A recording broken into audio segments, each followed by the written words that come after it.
કોઈની જાજી જિંદગી પણ સમજો અને વિવેકી પુરુષો એમ કહે છે કે કેટલું જીવાય એ બાબત મતલબની મહત્વની નથી, પણ કેવું જીવ્યા એ વાત મહત્વની છે.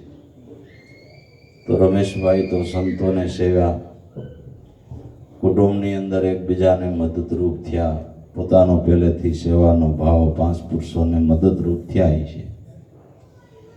એટલે જે કેવું જીવન જીવી ગયા એ અગત્યની વસ્તુ છે. તો જે સારી કમાઈ કરીને જાય એ અંશને કોઈ દિવસ કુદરત ક્યાંય અધોગતિએ જવા દેતા નથી, પણ સમય થાય એટલે કુદરતનો કાયદો છે એ તો લાગુ દરેકને પડે, એમાં કાંઈ હાલતું નથી. નગર ભગવાન રામચંદ્રજી 3 લોકના નાથ હતા. 14 વર્ષનો વનવાસ થયો અને એના પિતા દશરથનું મૃત્યુ થયું, તો કમસે કમ 14 વર્ષ તો જીવાડી દે. હે ભાઈ, 3 લોકના નાથ હતા. જેણે કાયદો ઘડ્યો એ જ જો કાયદાનો અમલ કરતા હોય તો આપણે કરવું પડે.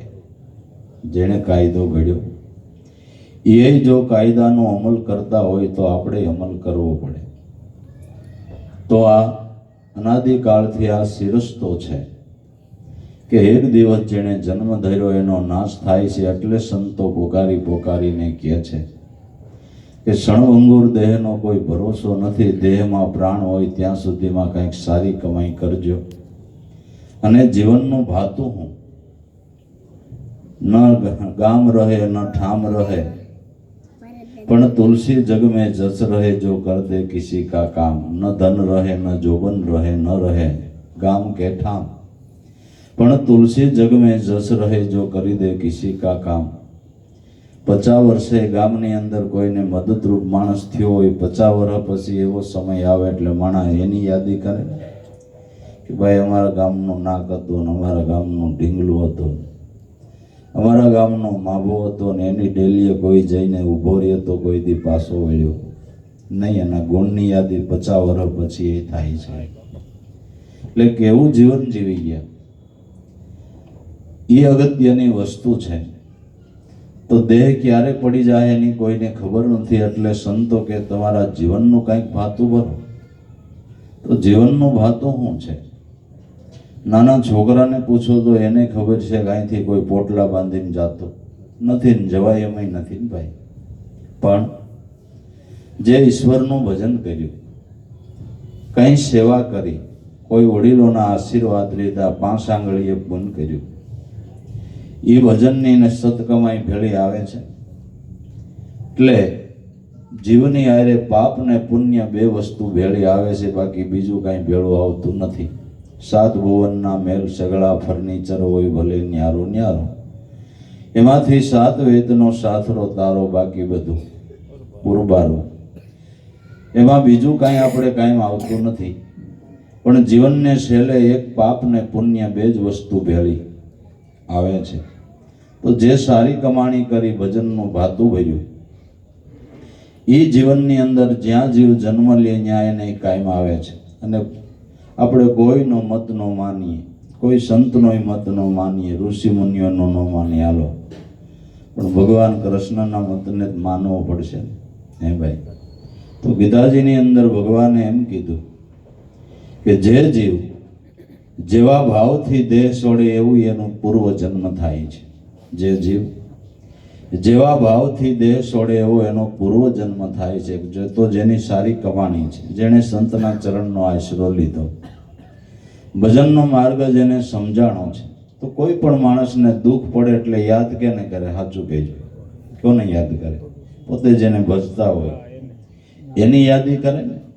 તો ગીતાજીના મત પ્રમાણે ઈ ભાવની અંદર એની યાદી કરતા કરતા પછી દેહ ગમે ત્યાં છૂટે, દેહ ગમે ત્યાં છૂટે. શાસ્ત્રોનો મત છે કે કેવલ્ય મુક્તિને પામેલો હંસ, જેનું ભગવત ભજનમાં ધ્યાન છે, એનો દેહ તીર્થમાં પડે તોય ભલે, ખાટકી વાળે પડે તોય ભલે, એનો મોક્ષ છે. સહજાનંદ સ્વામી સ્વામિનારાયણ ભગવાનને કોઈ હરિભક્તએ પૂછ્યું, પ્રભુ ઈશ્વરનો ન્યાય કે અન્યાય? કે કેમ? કે તમારું ભજન કરતા હોય ને તમારી ભક્તિ કરતા હોય ને સતને રસ્તે હાલતા હોય ને શરીરમાં કેટલી પીડાઓ અને દુઃખી થઈ થઈને મરે અને ઊંધે માથે હાલતા હોય ને તરિયો તાવય ન આવે અને કાંઈ તકલીફ નહીં ને એમ એવી રીતે એના દેહ છૂટી જાય તો કુદરતનો ન્યાય કે અન્યાય? એટલે સ્વામિનારાયણ ભગવાને કીધું કે કુદરતનો ન્યાય જ હોય. મારા ભક્તો છે એ ભલે દુઃખી થતા થતા દેહ છોડે પણ એના ચિત્તમાં ભગવત ભજન છે એની મુક્તિ થાય છે. ઓલો પટ દઈને મરી ગયો પણ એના ચિત્તમાં ભગવત ભજન ન આવે. રામનું નામ તો કંઈક કમાઈ કરી હોય, સતના રસ્તે હાલ્યા હોય તો રામનું નામ યાદ આવે ને. કમાઈ વગર એવું નહીં માની લેતા કે એનું નામ લેવાય. ભલે છે મફતનું, ભગવાનનું નામ મફતનું છે ને, એને માટે કંઈ પૈસા બે ખરા, પણ મફતમાં મળવા છતાં નામ લીધું નહીં, રામનું ઢોળી નાખે ધૂળમાં એને અમૃત મળ્યું હોય તોય શું કામનું? હાવ મફતમાં મળવા છતાં નામ લેવાય એવું નથી, એને માટે જ કમાઈ કરવી પડે. મફતનું છે, હોંગું છે, હેલું છે, વિના પરિશ્રમે લેવાય એવું છે, સદાય કમાઈ કર્યા વગર, કોઈ સંતની શાન લીધા વગર કે સતરસ્તે હાલ્યા વગર એના નામની એ યાદી આવતી નથી. નગર નામનો એવો પ્રતાપ છે કે નામે પાતક છૂટીએ, નામે નાશે રોગ, નામ સમોવડ કોઈ નહીં, જપ તપ તીર્થ ને યોગ, નામ लिया सब किया सकल शास्त्र का भेद, बिना नामे नरके गए पटी पटीने चार वेद. નામે કરીને પાપી હતાયેલા એ પીર થઈ ગયા. સદધર્મને માર્ગે હાલીને ઈશ્વર ભજન કરીને જંગલમાં લૂંટનારા માણા હતા એ આખું જગત કથા જાણે છે કે વાળીઓ ભીલ વાલ્મીક ઋષિથી. આ કથાને કોણ નથી જાણતું? બધા જાણે છે. તો વાળિયા ભીલમાંથી વાલ્મીક ઋષિ કેમ થયા? કે એનું ભગવાનનું ભજન કર્યું ને. કોઈ માણસ મોટો નથી, ઈશ્વરનું નામ મોટું છે.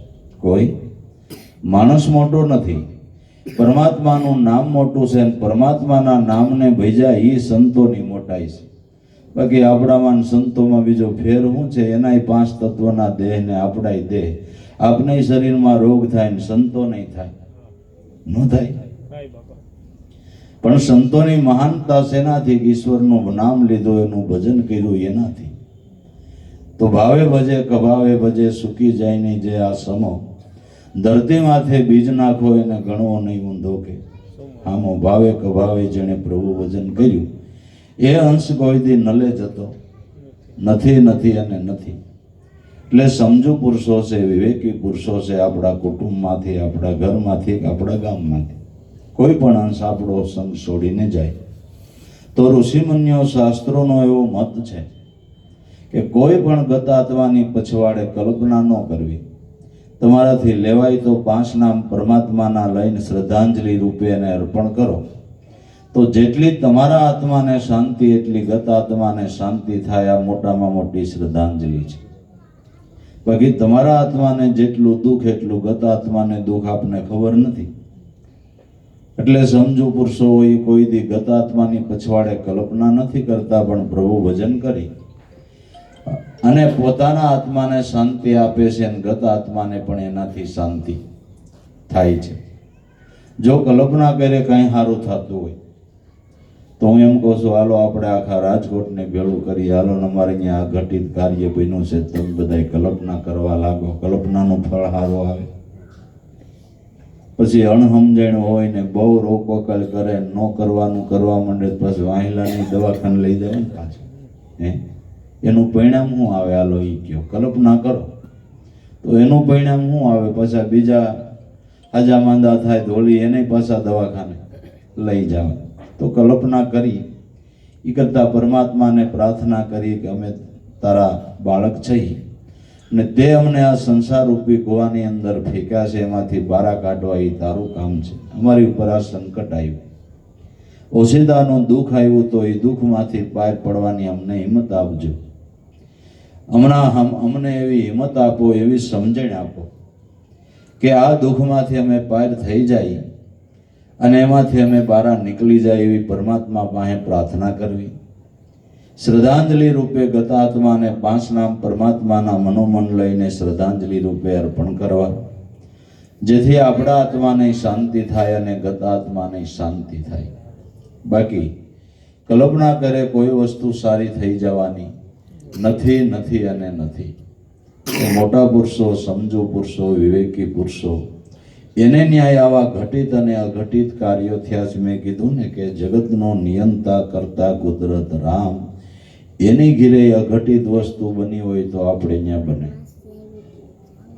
સવારે ગાદીએ બેહવાના હતા, તોરણ બંધાઈ ગયા, રંગોળિયું પુરાઈ ગયું, ઘેર ઘેર લાપસી રંધાઈ ગઈ, દીવા પ્રગટી ગયા કે સવારે રામ ગાદીએ બેહવાના છે. ને જ સવારે રામને વનવાસ થયો અને પાછળથી એના પિતા દશરથનું મૃત્યુ થયું. આવા અઘટિત કાર્ય ભગવાને અવતાર લીધો મનુષ્ય રૂપે, તો ન્યાય બન્યો. તો આપણે એક સામાન્ય મનુષ્ય છે, આપણે અહીંયા બને. પણ ક્યારેક એનું શું થવાનું એ ખબર નથી ને ઓછીતાનું થાય એટલે આપણે વિશેષ દુઃખ લાગે. અને ગુણિયલ માણસ હોય એનું વધારે દુઃખ લાગે. માણસ ગુણિયલ હોય, મેં કીધું ને કે 5 માણાને સાયા રૂપ હોય, 5 માણાને મદદરૂપ હોય, એનું આપણે વધારે દુઃખ થાય. પણ દુઃખ થાય તોય મનને સમજાવ્યા વિનાનો કોઈ આધાર નથી છે. ને મન શેનાથી સમજશે? કે મનને શાંત કરવું કે મનની કલ્પના મટાડવાની કોઈ ટીકડીઓ દવાઓ આવતી નથી. મનને શાંત કરવાને માટે, મનને પ્રબળ બનાવવાને માટે ઈશ્વરનું નામ છે. નામના પ્રતાપે કરીને જ મન બળવાન બને છે અને મનની કલ્પનાઓ દૂર થાય છે. તો સંતો મહાપુરુષો તો એટલા માટે આપને વારે વારે શિખામણ આપીને કે ગંગા સતીબાઈએ ગાયું કે વીજળીને ચમકારે મોતી પોરવી લેવું, ન કરામ અચાનક અંધારું થાય. જોત જોતામાં આવા દિવસો વયા ગયા, 21,600 ને કાળ ખાય. વીજળીને ચમકારે મોતી પોરવવું એટલે મનુષ્ય દેહ છે વીજળીના ચમકાર જેવો છે. આકાશમાં વીજળી થઈને મટી જતા કેટલી વાર. એમ મનુષ્ય જીવનનું આવું છે. ક્યારે શું થઈ જાય એની ખબર કોઈને. જીવની આશા તો ડુંગર જેવડી, પણ મરણ પગલા હેઠ. જગતમાં કંઈક વહી ગયા લાખો લખપતિ શેઠ. ભમરા તો ક્યાં ભમ્યા એવો ભમ્યો દિવસ અને રાત. માયામાં બંધાયેલા પ્રાણી તું સમજો નથી શુદ્ધ વાત. આપણી આશાઓ તો મોટી હોય, પણ જેમ વીજળીનો ચમકાર થઈને મટી જાય એવું આ ક્ષણભંગુર દેહનું છે. તો અલ્પ આયુષ્યની અંદર સંતો કે તમારા મનરૂપી મોતીને પરમાત્માના નામરૂપી દોરામાં પૂરવી લે. જો જીવનમાં આનંદ લેવો હોય, જીવનમાં મજા કરી લેવી હોય, ને જન્મને સફળ કરવો હોય, ને જન્મ સફળ એનો જ છે કે જેણે ઈશ્વર ભજન કર્યું, એનો જન્મ બાપા સફળ છે અને છે. એને માટે કોઈને પૂછવા પણ નથી. ને મેં કીધું ને કે ગીતાજીનો મત છે જેવા ભાવથી દેહ છોડે એવી જ જીવની ગતિ થાય છે. તો જે ભગવત ભજન કરનારા હોય એના ચિત્તની અંદર જરૂરથી સામે ભગવત ભજન આવે છે. અને જ્ઞાનેશ્વરી ગીતાની અંદર જ્ઞાનેશ્વર મહારાજે કૃષ્ણ અને અર્જુનના સંવાદમાં લખ્યું છે. ભગવાન કૃષ્ણ અર્જુનને કહે છે કે તું એવું નહીં વિચારતો કે છેલ્લી ઘડીએ મારો દેહ ક્ષણભંગુર છે અને શરીરમાં રોગ થાય. એવા ટાઈમે ભગવાન તમારું નામ મને સાંભળશે કે નહીં સાંભળશે? ભગવાન કૃષ્ણ કે અર્જુન એવા વિચારને તારા હૃદયમાં સ્થાન આપતો નહીં. જેણે આખી જિંદગી મારું ભજન કર્યું, ભગવાન કૃષ્ણ કે છેલ્લી ઘડીએ હું એનું બાવડું ન ચાલું મારું ભજન કરશે કોણ? જેણે આખી જિંદગી મારા ઉપર સમર્પણ કર્યું હોય અને મારું ભાવથી ભજન કર્યું હોય, એને કદાચ દેહમાં તકલીફ હોય ને મારું નામ ભૂલી જાય તો હું એનું બાવડું ચાલું. હું એનું બાવડું ચાલું ને છેલ્લી ઘડીએ જો હું એ જીવને ઉગારું નહીં તો અર્જુન મારું ભજન કરશે કોણ? બાનાને માટે દુઃખ પડે તો કોણ જપે તારા? જા પ્રભુ તારા બાનાની પત રાખે. તો આવી રીતે દરેક ભક્તોના કામ ભગવાને કર્યા છે, પણ જન્મ ને મરણ એને માટે તો દરેકને માટે ભગવાનને કાયદો લાગુ પડ્યો તો આપને પડે ભાઈ. એટલે કોઈ ખોટી કલ્પનાઓ કરવી નહીં. એના કરતાં શાંતિથી રહેવું, સમજણપૂર્વક રહેવું, ને આવ્યા છે એ દુઃખમાંથી ઉગરવાને માટે પરમાત્મા પાસે પ્રાર્થના કરવી ને પરમાત્માના નામની અંદર મનને પરોવી. એટલે આપણી કલ્પના આપોઆપ ઓછી થઈ જાય ને થઈ જાય. બાકી માણસ જેવો માણસ ઘરમાંથી જાય એટલે મને દુઃખ થાય ને તમને થાય, દરેકને થાય. કારણ કે માણસથી વધારે જગતમાં કિંમતી વસ્તુ છે હું એ તો કયો? જગતમાં માણસથી વધારે હું કિંમતી વસ્તુ હાલો એ કયો? માણસથી કોઈ કિંમતી વસ્તુ નથી. એટલે કુટુંબમાંથી ઘરમાંથી કોઈ પણ સભ્ય રજા લે એટલે સ્વાભાવિક આપણા લેણદેણના સંબંધ છે એટલે દુઃખ તો થાય, પણ મનને વાળવું, મનને વાળીને ઈશ્વરના નામમાં પૂરવું અને ગતાત્માનું સારું થાય એટલા માટે કલ્પના કર્યા વગર ઈશ્વર ભજનમાં મનને બાપા જોડવું ને આપણાથી થાય એ પાછા આગળ એ પુણ્ય કરીએ. જે કાંઈ એની પછવાડે થાય એ પરમાર્થ કરીએ અને પરમાત્માને પ્રાર્થના કરીએ કે એના આત્માને શાંતિ આપે. એટલે રમેશભાઈ તો ઘણું સારું જીવન જીવી ગયા છે. સંત સમાગમમાં પોતાનો ભાવ ખૂબ, લાગણીશીલ માણસ હતા, ભાવવાળા હતા અને સારી કમાઈ કરી ગયા. એનું જિંદગી એટલી છે તો એ આ જોયા યાદ કાલે આપણે ક્યાં અમરપટ્ટો કોઈને છે, દરેકને એ રસ્તે એક દી જવાનું છે. એટલે એ તો સારું જીવન જીવીને એને માર્ગે વયા ગયા. પણ આવા પુરુષો કાંઈ ખારી કમાણી કરીને ગયા હોય એના જીવનમાંથી આપણે પ્રેરણા લેવાય કે એ કેવું જીવન જીવી ગયા અને આપણે કાંઈક એવું જીવીએ અને એ માર્ગે હાલીએ તો આપણો જન્મ સફળ થાય. એવી ગુણિયલ પુરુષોના જીવનમાંથી ગુણ બંધાય અને એ માર્ગે હાલવા માટેની ભાવનાઓ કરાય. અને દરેકને માટે ઈશ્વર ભજન એ કલ્યાણનું સાધન છે. એથી મોટું કલ્યાણનું સાધન કોઈ નથી. અને તુલસીદાસ મહારાજનો મત છે કે કલયુગમાં એક નામ આધારા, સમર સમર નર ઉતરે બહુ પારા. કલયુગની અંદર જપ તપ યોગ સાધનાઓ કરતા પણ પરમાત્માના નામ ભજનનો મહિમા તુલસીદાસ કે મોટો છે. તો જેટલું લેવાય એટલું પરમાત્માનું નામ લેવું અને એના નામના વિશ્વાસે દરેક મનુષ્યએ રહેવું. ઈશ્વર આધારિત જીવ માત્ર છે અને એને આધારે સૌ કોઈને બાપા રહેવું પડે છે, એમાં કોઈ છૂટક્યો નથી. એટલે ખૂબ શાંતિથી તમારું તો ઘર સમજેલું છે, વિવેકી છે, મારે કંઈ બહુ કહેવાની જરૂર નથી. તમે સંત સમાગમમાં આવો છો ને બધું જાણો છો એટલે શાંતિ રાખજો અને જેમ બને તેમ એની પછવાડે કોઈ કલ્પના કરશોમાં ને પ્રભુ ભજન કરજો અને પાંચ આંગળીએ જે થાય એ પુણ્યદાન કરજો ને આપણા આત્માને શાંતિ થશે એટલે એ આત્માને શાંતિ. અને અમે પણ સદગુરુને પ્રાર્થના કરીએ કે એના ગતાત્માને શાંતિ આપે એવી ગુરુચરણમાં અમારી પ્રાર્થના. જય ગુરુ દેવ.